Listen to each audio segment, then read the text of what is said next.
Okay, welcome back. I just added my celery. My soup is now boiling really well.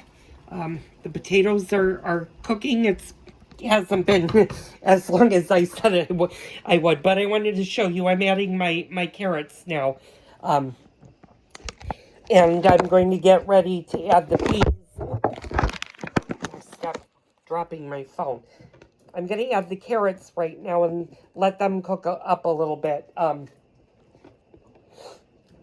Now, split pea soup usually doesn't make as much as you can with a chicken or a turkey soup or a beef vegetable.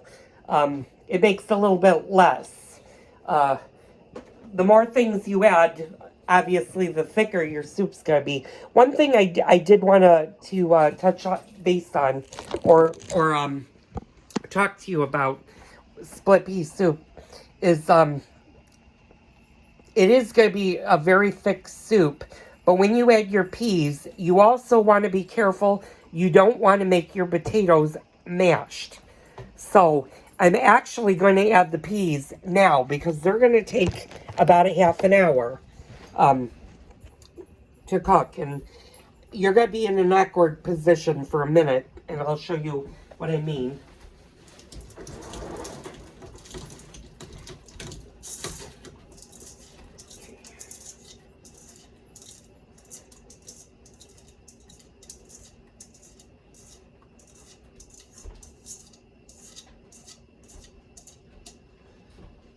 Okay, that was one bag of peas, and you can't really see, but you will start to see somewhat. But this is where you need to be in the kitchen the rest of the time because you're going to be stirring this very carefully because your peas have now settled on the bottom of the pot, and you're just going to stir until they are cooked, and they're going to start to smush. This is going to take a more pea looking soup. So let this come to a boil, which it is boiling about every half a minute or so. You're going to want to give them a good stir.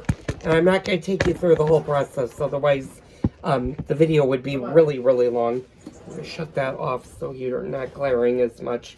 No, actually, that you might see me better. I had that on. So what you're going to do is you're just going to keep stirring this until your peas are done. And by the time your peas are done, your potatoes and the rest of your vegetables are going to be done. It is going to take some time. It is also going to thicken your soup up. So don't be discouraged if your soup starts to get more thick. It's supposed to. It's a split pea soup. Now, what's the difference between split pea and canned peas? I have no clue. I don't use canned peas in anything. I'm not a big fan of canned vegetables just because of how much sodium they have. I prefer either fresh vegetables or if I can't get good fresh vegetables, I will eat frozen. Once in a blue moon, I'll open a can of vegetables, but it's once in a very blue moon. And split peas are never frozen. They're always, you can usually find them with the canned vegetables. Sometimes you'll find them in a soup aisle.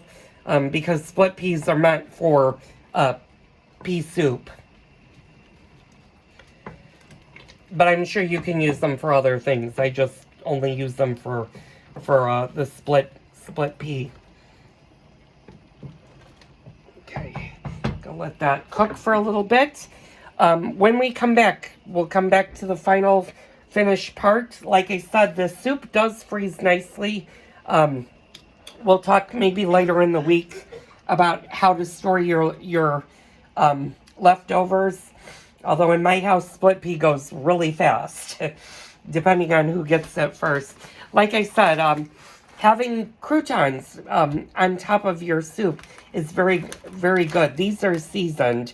You can use whatever crouton you like. It just makes the soup really, really delicious. You could even put a dollop of sour cream in your split pea if you want to make it more of a cream soup. I don't do that. That's one of the few things, for those that know me factually or know me personally, I'm a huge sour cream eater, even though I am lactose intolerant. But split pea is not one of those soups that I do. I do that too. And you might also be wondering why the peas don't move in the water. Well, they're a little bit heavy, so they will sink to the bottom. You'll see right now my celery is actually on top, and my ham and my carrots, and maybe a little bit of my potatoes. But those peas are heavy, so they will be more in this region of the pot. So you need to constantly stir them so that they're not sticking to the bottom of the pot, because once they stick, it's a mess to clean up. But we'll show you towards the end of this cook time what it is, and you'll have a nice pot of split pea and ham and vegetable soup to enjoy. So we'll be back.